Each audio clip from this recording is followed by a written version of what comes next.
Hello दोस्तों, नमस्कार। Madhya Pradesh state और सी टेट की तैयारी कर रहे विद्यार्थियों के लिए वीडियो बहुत ही ज़्यादा इंपॉर्टेंट है। और इस वीडियो में मैं पर्यावरण के वो टॉप मोस्ट क्वेश्चन लेके आया हूँ जो पिछली परीक्षाओं में आए हुए हैं।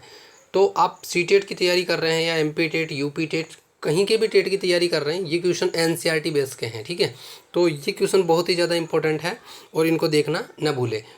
वीडियो पूरा देखोगे तभी आपको पता लगेगा कि वाकई में कितने इंपॉर्टेंट क्वेश्चन है ये। तो वीडियो के साथ में पूरे बने रहे। आप यूँ नहीं कि वीडियो क्लिक किया, वॉच किया और बंद कर दिया। ठीक है, ऐसे काम नहीं चलेगा। ठीक है, तो पूरा वीडियो देखो और मैं चैलेंज करता हूँ आपको कि इन क्वेश्चनों में से अगर आपके क्वेश्चन नहीं आता है तो इसका जिम्मेदार मैं खुद हूँ। क्यों? क्योंकि N C R T base के ये क्वेश्चन हैं और एन सी आर टी की बुकों से लिए गए हैं। ठीक है, तो इन क्वेश्चनों को अपन बिल्कुल सोल्व करते हैं। तो पहला क्वेश्चन है, देखिए, निम्नलिखित भारतीय राज्यों में से किस राज्य की कोई समुद्री सीमा नहीं है। ठीक है, देखो, निम्नलिखित भारतीय राज्यों में से किसकी समुद्री सीमा नहीं है, ये पूछा गया है। तो देखो, पहला ऑप्शन है गुजरात। तो गुजरात की समुद्री सीमा बिल्कुल है। देखो, मैं आपको बता देता हूँ कि ये भारत, ठीक है, ये भारत का मैप मान लीजिए आप, सपोज दैट, ठीक है, ये भारत का मैप है। ठीक है, तो गुजरात यहीं लगता है। ठीक है, ये वाला एरिया है, ये गुजरात का तो एरिया है। ठीक है, तो गुजरात की तो बिल्कुल लगती है। ठीक है, गोवा इसके जस्ट नीचे है। ठीक है, तो गोवा की भी लगती है। इसके अलावा राजस्थान, तो राजस्थान ऊपर है। ठीक है, तो राजस्थान का जहाँ बॉर्डर आता है यहाँ से, ठीक है, तो इस जगह से सीमा नहीं लगती है। ठीक है, और महाराष्ट्र का आपको पता है ही सही, यहाँ से बिल्कुल लगती है, तो इसकी भी लगती है। यानी कि किसकी नहीं लगती है? राजस्थान की। ठीक है, नेक्स्ट क्वेश्चन। और इसका थ्योरी देखना चाहो तो देख लीजिए। राजस्थान एक स्थलबद्ध राज्य है। राजस्थान एक स्थलबद्ध राज्य है। ठीक है, इस राज्य की कोई समुद्री सीमा नहीं मिलती है। गुजरात, गोवा, महाराष्ट्र पश्चिमी समुद्र तट पर स्थित प्रमुख बंदरगाह राज्य हैं। ठीक है, तो यहाँ पर बंदरगाह भी है। ठीक है, नेक्स्ट क्वेश्चन देखिए आप। किसी नदी के प्रदूषण की माप की जाती है। देखो, किसी नदी के प्रदूषण की बात चल रही है। ठीक है, प्रदूषण, तो प्रदूषण की जांच एटीपी से, एसटीपी, बीओडी और डब्ल्यूपीएल। ठीक है, तो किसी भी नदी का जो प्रदूषण है उसकी जो जांच की जाती है वो किससे की जाती है? बीओडी से। ठीक है, और बीओडी क्या होता है? बीओडी होता है बायोकेमिकल ऑक्सीजन डिमांड। ठीक है, इसकी फुल फॉर्म याद रखना, कई बार सीटेट एग्जाम में पूछी गई है। ठीक है, नेक्स्ट क्वेश्चन आगे बढ़िए। वायरस संक्रमण से होने वाला रोग है। देखो, वायरस संक्रमण की बात चल रही है। ठीक है, वायरस संक्रमण से होने वाला रोग है। देखो, पहला टाइफाइड। देखो, टाइफाइड तो वायरस संक्रमण रोग है ही नहीं। क्यों? क्योंकि ये जल जनित रोग है। ठीक है, कोलरा ये भी जल जनित रोग है। ठीक है, इसके अलावा जुकाम, बिल्कुल यही ऑप्शन बिल्कुल सही है, सी नंबर का। ठीक है, और मलेरिया ये भी मच्छर के काटने से होता है। ठीक है, तो ये भी वायरस जनित है। ठीक है, तो नेक्स्ट इसका थ्योरी देख लीजिए आप। जुकाम वायरस से होने वाला संक्रमण है, जबकि टाइफाइड, कोलरा, मलेरिया जल जनित रोग है। जुकाम ऊपरी श्वसन तंत्र का आसानी से फैलने वाला संक्रामक रोग है। इसके लक्षणों में खांसी, गले की खराश और नाक का स्राव और ज्वर आता है। ठीक है, यानी कि ये समस्या किससे होती है? जुकाम से होती है। ठीक है, नेक्स्ट आगे बढ़िए। फोर्थ नंबर का क्वेश्चन है, भारत में कृषि को प्रभावित करने वाला मौसम का सबसे महत्वपूर्ण तत्व है। देखो, भारत में कृषि को प्रभावित करने वाला मौसम का तत्व, ठीक है, यानी कि भारत में जो कृषि होती है उसको प्रभावित करने वाला मौसम का तत्व कौन सा है? देखो, तापमान, आर्द्रता, पवन और वृष्टि। ठीक है, तो देखो, इसमें सबसे ज़्यादा जो प्रभावित करता है, ठीक है, कृषि को सबसे ज़्यादा प्रभावित करता है वो करता है वृष्टि। ठीक है, थ्योरी देख लीजिए आप। भारत में कृषि को प्रभावित करने वाला सबसे महत्वपूर्ण तत्व वृष्टि है। ठीक है, क्योंकि देखो, यहाँ दृष्टि लिख रखा है, गलत है ये, वृष्टि कर लेना इसको। ठीक है, क्योंकि भारत उष्ण एवं समशीतोष्ण दो कटिबंध में है। ठीक है, भारत की जो स्थिति है वो किस में है? समशीतोष्ण तथा उष्ण। ठीक है, इस कटिबंध में होने के कारण यहाँ पर क्या होती है? वृष्टि ज़्यादा होती है। ठीक है, नेक्स्ट क्वेश्चन आगे बढ़िए आप। वायुमंडल की सबसे ठंडी परत है। देखो, वायुमंडल की सबसे ठंडी परत की बात चल रही है, यानी कि सबसे ठंडा, कूल। ठीक है, तो देखो, तापमंडल, मध्यमंडल, क्षोभमंडल, आयनमंडल। ठीक है, देखो, सबसे जो कम तापमान होता है वो मध्यमंडल में। ठीक है, ये बात ध्यान रखना आप। तो वायुमंडल की सबसे ठंडी परत कौन सी हो जाएगी? मध्यमंडल। थ्योरी देख लीजिए आप। वायुमंडल की सबसे ठंडी परत मध्यमंडल है, क्योंकि मध्यमंडल तक वायुमंडल का तापमान गिरता है। ठीक है, यानी कि वायुमंडल का जो तापमान है वो गिरता कहाँ पर है, मध्यमंडल में, ठीक है, ये बात ध्यान रखना आप। तथा मध्यमंडल के बाद वायुमंडल का तापमान बढ़ने लगता है, और जैसे ही आप वायुमंडल से ऊपर जाएंगे तो आपका तापमान वापस क्या हो जाएगा, बढ़ने लग जाएगा, ठीक है।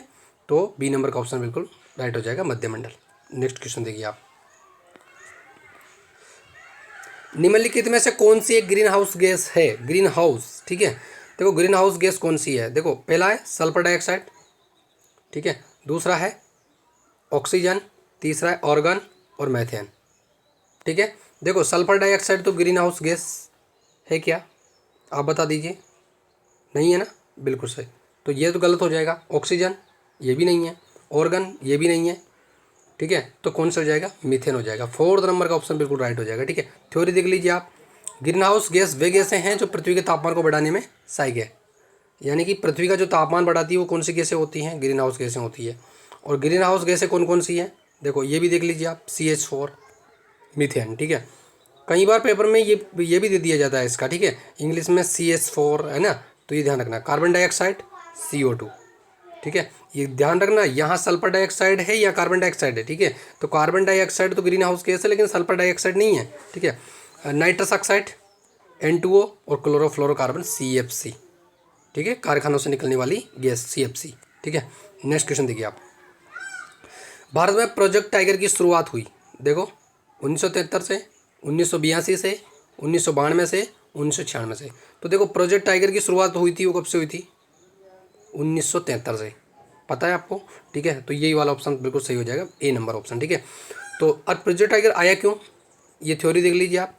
बाघों की घटती संख्या को रोकने तथा बाघों के संरक्षण के लिए भारत सरकार द्वारा 1 अप्रैल 1973 को, कब की बात चल रही है, 1 अप्रैल 1973, ये सन याद रखना, वेरी इंपॉर्टेंट है, ठीक है, को प्रोजेक्ट टाइगर की शुरुआत की, ठीक है। और सबसे पहले कहाँ से की गई, Jim Corbett national park Uttarakhand, ठीक है। कहाँ का नेशनल पार्क है, जिम कॉर्बेट, ठीक है, ये ध्यान रखना आप, Jim Corbett national park Uttarakhand में, ठीक है। नेक्स्ट क्वेश्चन आगे बढ़िए आप, पृथ्वी तल पर उस काल्पनिक रेखा को क्या कहते हैं जो 180 डिग्री मेरिडियन याम्योत्तर पर खींची है, देखो कौन सी होती है, अंतर्राष्ट्रीय तिथि रेखा, कर्क रेखा, प्रधान यामोत्तर रेखा, विषुवत रेखा, ठीक है। तो ऑप्शन क्या हो जाएगा, अंतर्राष्ट्रीय तिथि रेखा, ठीक है। थ्योरी देख लीजिए आप, पृथ्वी तल पर 180 मेरिडियन यामोत्तर रेखा को काल्पनिक रेखा, पृथ्वी तल पर 180 डिग्री मेरिडियन याम्योत्तर रेखा जो काल्पनिक रेखा है उसे अंतर्राष्ट्रीय तिथि रेखा कहते हैं। तो ये ध्यान रखना आप, अंतर्राष्ट्रीय तिथि रेखा कौन सी है, 180 डिग्री मेरिडियन याम्योत्तर रेखा, ठीक है। और ये कौन सी, काल्पनिक है, ठीक है, ऐसे खींची नहीं है, ये काल्पनिक है, सिर्फ सपोज दैट, ठीक है। इस रेखा से पृथ्वी की पूर्वी एवं पश्चिमी देशांतर क्षेत्र में बांटा गया है, और जहाँ से ये खींची गई है वहाँ से पृथ्वी को पूर्वी और पश्चिमी, ठीक है, देशांतर में बांटा गया है। तो आप समझ लीजिए, मैं बता देता हूँ आपको, एक मिनट। जैसे ये पृथ्वी है, ठीक है, आप मान लेना गोल नहीं बन पाया, ये विषुवत रेखा है, ठीक है, और इस पे जो रेखाएं खींची गई है, देशांतर रेखाएं ऐसे खींची गई है ना, ऐसे तो खींची गई है, ऐसे, ठीक है, ऐसे खींची गई है। तो 180 डिग्री, ठीक है, 180 डिग्री, ठीक है, यहाँ पर, ठीक है, 180 डिग्री, ठीक है, इसको मान लीजिए आप। तो इससे ये दिशा तो कौन सी हो जाएगी, पूर्वी, और ये दिशा कौन सी हो जाएगी, पश्चिमी। आ गई बात समझ में।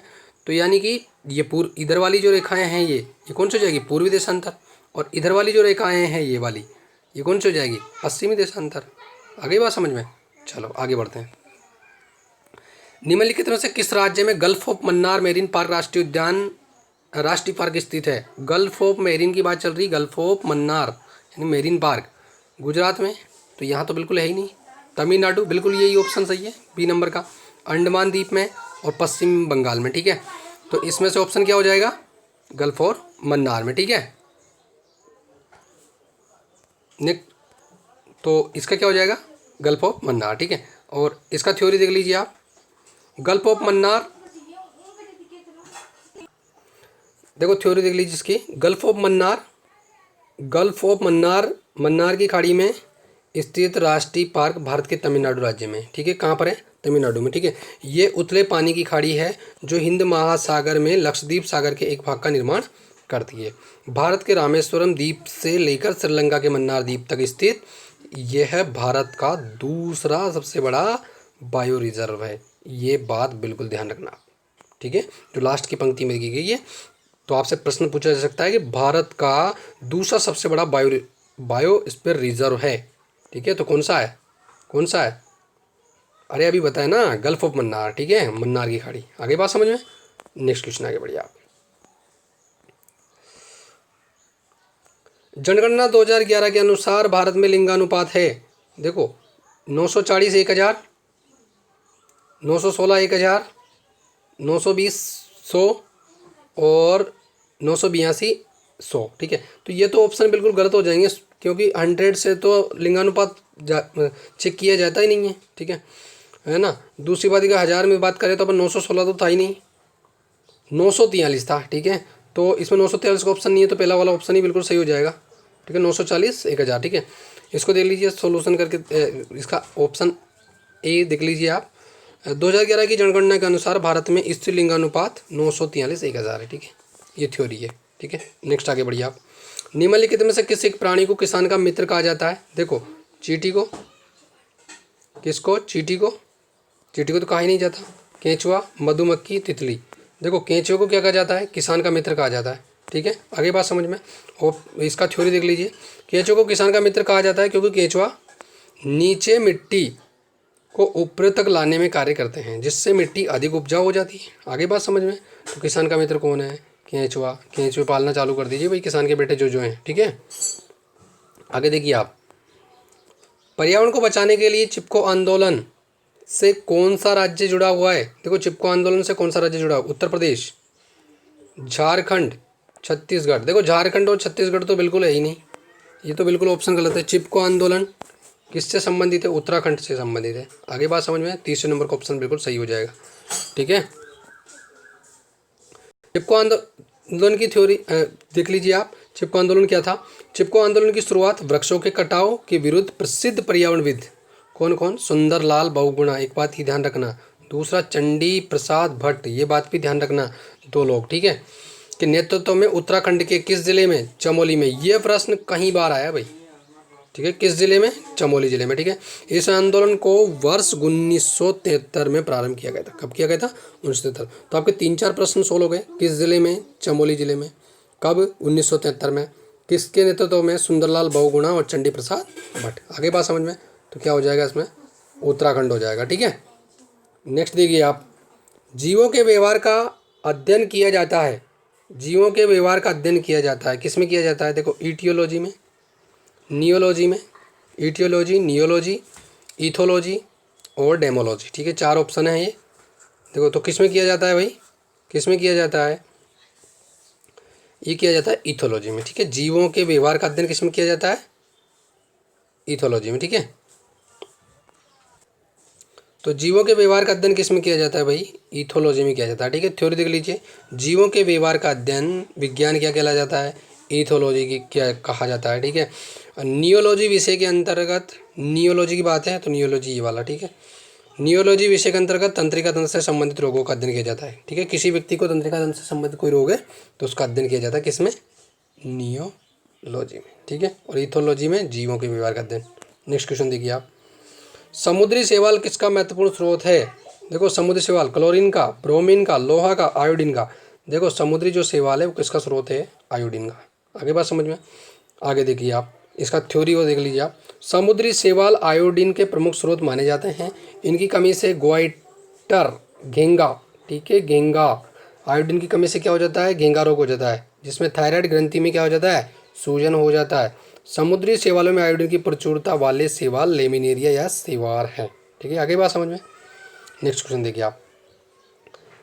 सेक, सेक लाइकेन है, यानी कि सेक, सेक बोल दो या लाइकेन बोल दो, तो लाइकेन है। क्या है लाइकेन? देखो परजीवी, रसायन स्वपोषी, अपघटक, सहजीवी। तो देखो सेक यानी कि लाइकेन क्या है? लाइकेन क्या होते हैं? ये सहजीवी होते हैं। क्या होते हैं? सहजीवी। डी नंबर का ऑप्शन बिल्कुल सही हो जाएगा। आगे बात समझ में। ऐसे जंतु एवं पौधे जो जो साथ रहकर एक दूसरे को लाभ पहुंचाते हैं वो क्या कहलाते हैं? सहजीवी कहलाते हैं। अब सहजीवी में कोई कौन? राइबोसोम। तो राइबोसोम तो उसमें ऑप्शन में था ही नहीं। सेक ग्लाइकेन प्रमुख सहजीवी है, ठीक है। तो सहजीवी कौन कौन है? एक तो राइबोसोम है और एक सेक है, ठीक है। नेक्स्ट आगे बढ़िए।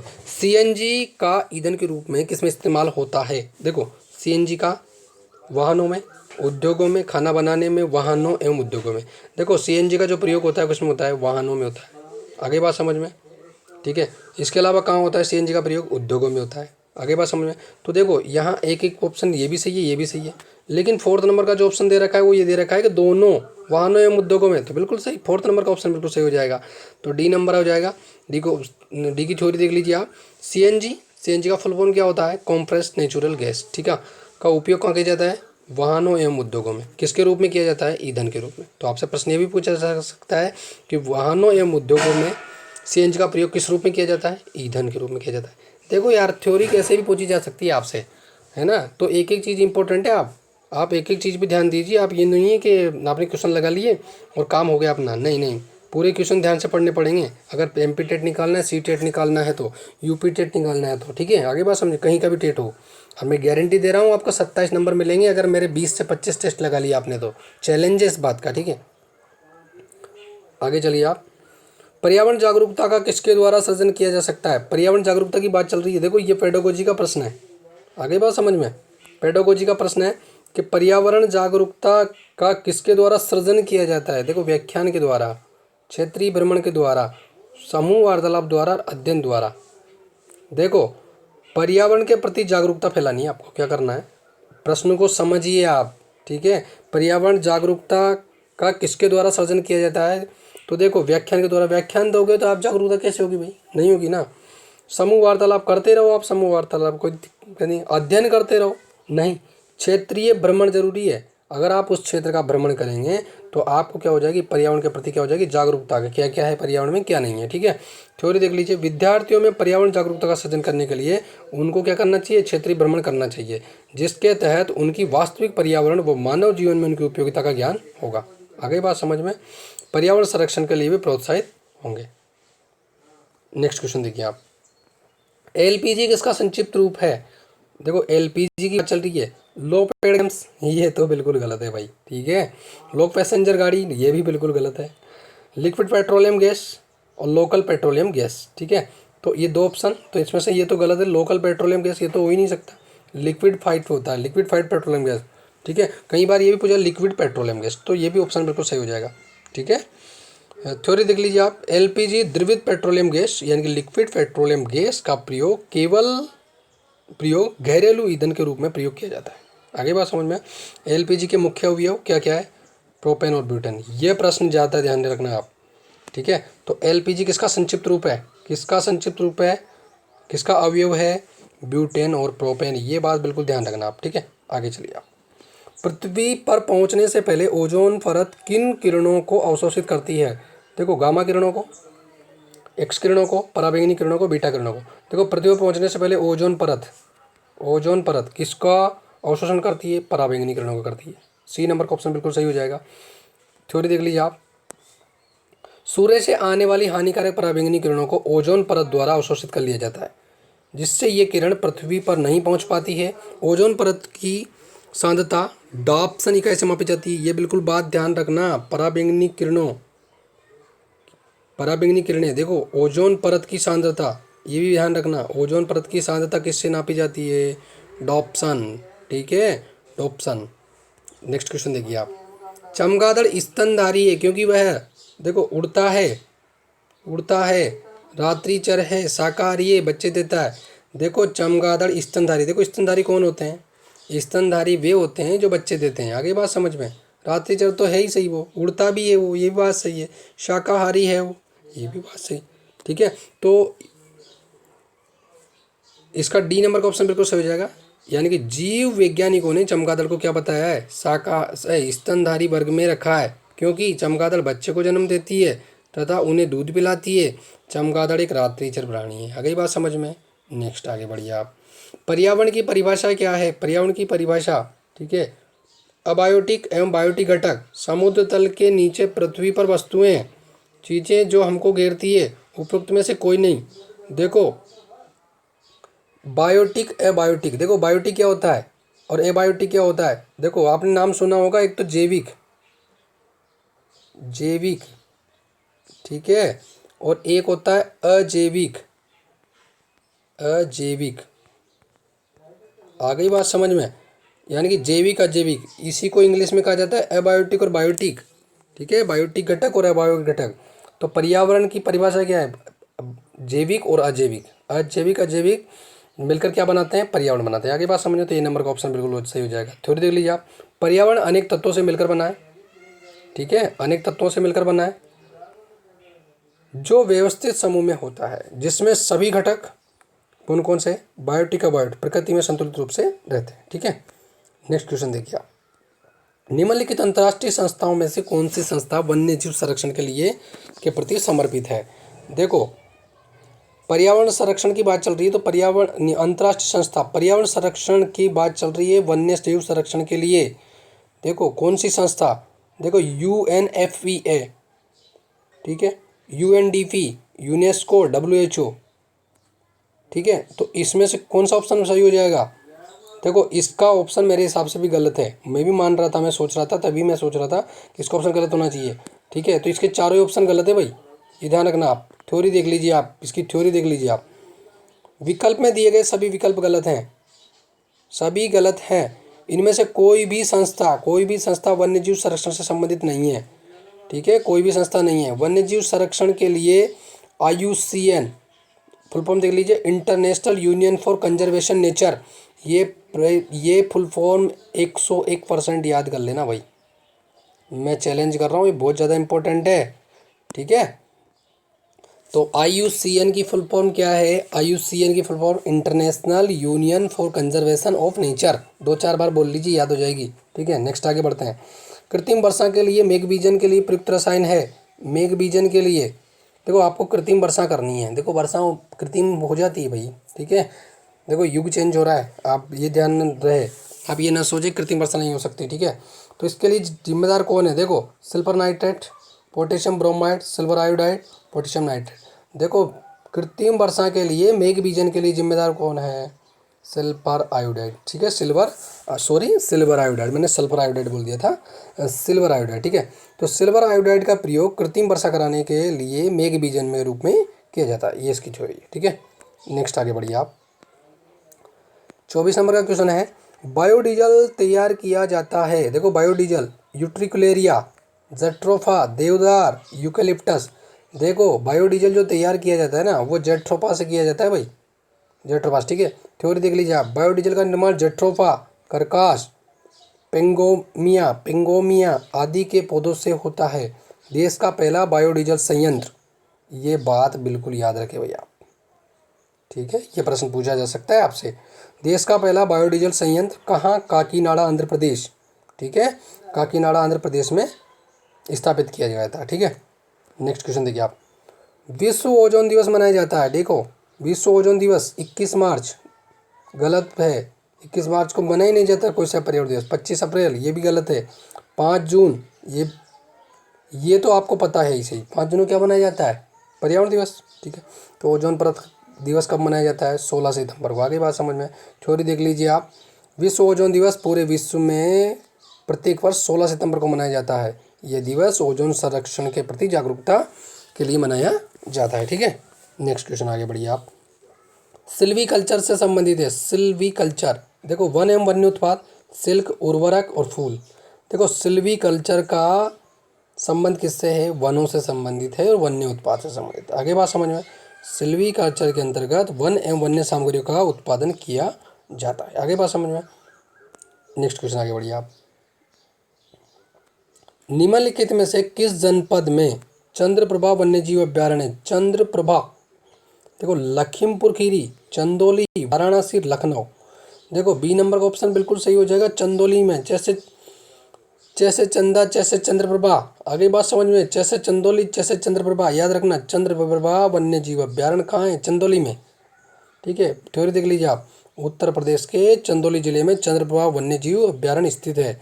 चंद्रप्रभा वन्य जीव अभ्यारण्य की स्थापना 1957, ये बात ध्यान रखो आप। ऐसे फैक्ट पूछे जा सकते हैं पेपर में, ठीक है। कब हुई थी? 1957 में, ठीक है। इस अभ्यारण्य में विभिन्न प्रकार के जीव जंतु पाए जाते हैं, ठीक है। नेक्स्ट क्वेश्चन आगे बढ़िए। निम्नलिखित में से कौन द्वितीय श्रेणी का उपभोक्ता है? द्वितीय श्रेणी का हाथी, सांप, बकरी, शेर। द्वितीय श्रेणी की बात चल रही है। देखो हाथी तो भाई घास खाता है, ये तो प्राथमिक उपभोक्ता हो गया। सांप अभी इसको छोड़िए। शेर ये तो भाई सबको खा जाता है, ये तो तृतीय श्रेणी का उपभोक्ता हो गया। बकरी ये भी प्रथम श्रेणी का उपभोक्ता है। देखो बचा क्या है? सांप बचा है ना, ठीक है। निम्नलिखित में से कौन द्वितीय श्रेणी का उपभोक्ता है? सांप। आ गई बात समझ में? सांप द्वितीय श्रेणी का उपभोक्ता है, ठीक है। थोड़ी देख लीजिए आप। हाथी एवं बकरी प्रथम श्रेणी के उपभोक्ता है, ठीक है। हाथी एवं बकरी प्रथम श्रेणी के उपभोक्ता है, सांप द्वितीय श्रेणी का है। तो आपसे यही पूछा है, यही तो पूछा था, द्वितीय श्रेणी का उपभोक्ता है तो क्या है? सांप। जबकि शेर तृतीय श्रेणी का उपभोक्ता है। आगे बात समझ में? Next question. झूम खेती होती है। देखो झूम खेती की बात चल रही है केरल में, बिहार में, मेघालय में, तमिलनाडु में। तो झूम खेती कहाँ होती है? मेघालय में। झूम खेती के बारे में मोस्ट इंपॉर्टेंट फैक्ट इस लाइन को जरूर पढ़ना है भाई, ठीक है। इसकी थ्योरी जरूर पढ़ना है, थ्योरी पढ़ लीजिए आप। देखो झूम खेती पर्वतीय एवं पठारी क्षेत्रों पर की जाती है। कहाँ की जाती है? आपसे प्रश्न पूछा जा सकता है, ठीक है। कहाँ की जाती है? पर्वतीय एवं पठारी क्षेत्रों में। यह अस्थायी कृषि है। आपसे ये पूछा जा सकता है कैसी कृषि? अस्थायी कृषि पद्धति है। तथा यह कृषि प्राय पूर्वोत्तर भारत में की जाती है। पूर्वोत्तर भारत, ठीक है। पूर्वोत्तर भारत के जितने भी राज्य हैं उनमें की जाती है। कहाँ पर? देखो ये भारत,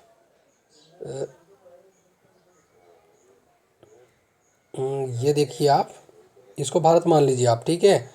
अच्छा मैप नहीं बना है तो कोई बात नहीं, ठीक है। आप समझ लीजिए पूर्वोत्तर भारत, ये वाला इलाका, ठीक है, ये, ठीक है, पूर्वोत्तर इलाका। तो ये वाले जो राज्य हैं, ठीक है, ये असम, मेघालय, नागालैंड वगैरह, ये ठीक है, इनमें की जाती है, ठीक है।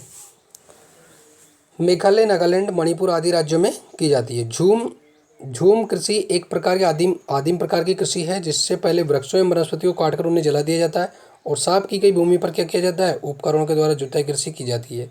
जैसे ही मृदा में उर्वरकता समाप्त होती है तो उस स्थान को छोड़कर दूसरे स्थान पर जाकर फिर वही प्रक्रिया दोहराई जाती है। इसे क्या कहते हैं? झूम कृषि कहते हैं, ठीक है। आगे बात समझ में? झूम खेती। नेक्स्ट क्वेश्चन आगे बढ़िए आप। शुष्क बर्फ किसका ठोस रूप है? शुष्क बर्फ, देखो शुष्क बर्फ किसका ठोस रूप है? अमोनिया का, अमोनिया का। इसके अलावा कार्बन डाइऑक्साइड का, ऑक्सीजन का, नाइट्रोजन का। देखो शुष्क बर्फ की बात चल रही है, किसका ठोस रूप है? ठोस रूप। तो शुष्क बर्फ ठोस रूप किसका होती है? कार्बन डाइऑक्साइड का होती है भाई। आगे बात समझ में? बी नंबर का ऑप्शन बिल्कुल सही हो जाएगा। थ्योरी देख लीजिए आप। शुष्क बर्फ कार्बन डाइऑक्साइड यानी कि CO2 के ठोस रूप को कहते हैं। आगे बात समझ में? तो ये टॉप मोस्ट क्वेश्चन थे दोस्तों। अगर ये चैनल आपको पसंद हो, आपको ये वीडियो पसंद हो, तो चैनल को सब्सक्राइब करना ना भूलें और बेल आइकन को प्रेस कर लीजिए ताकि मेरे आने वाले वीडियो का नोटिफिकेशन आपको तुरंत मिल सके। और दोस्तों को शेयर करना ना भूलें। अपने जितने भी दोस्त हैं जो MP TET, C TET, UP TET, कहीं का भी टेट हो उसकी तैयारी कर रहे हैं, NCERT बेस पढ़ना चाहते हैं, तो इस चैनल को आप शेयर कर दीजिए। इतना सा आपका काम है दोस्तों। आपके लिए मैं नेक्स्ट वीडियो फिर लेके आऊँगा। तब तक के लिए नमस्कार, धन्यवाद। चैनल को सब्सक्राइब करिए, शेयर करिए।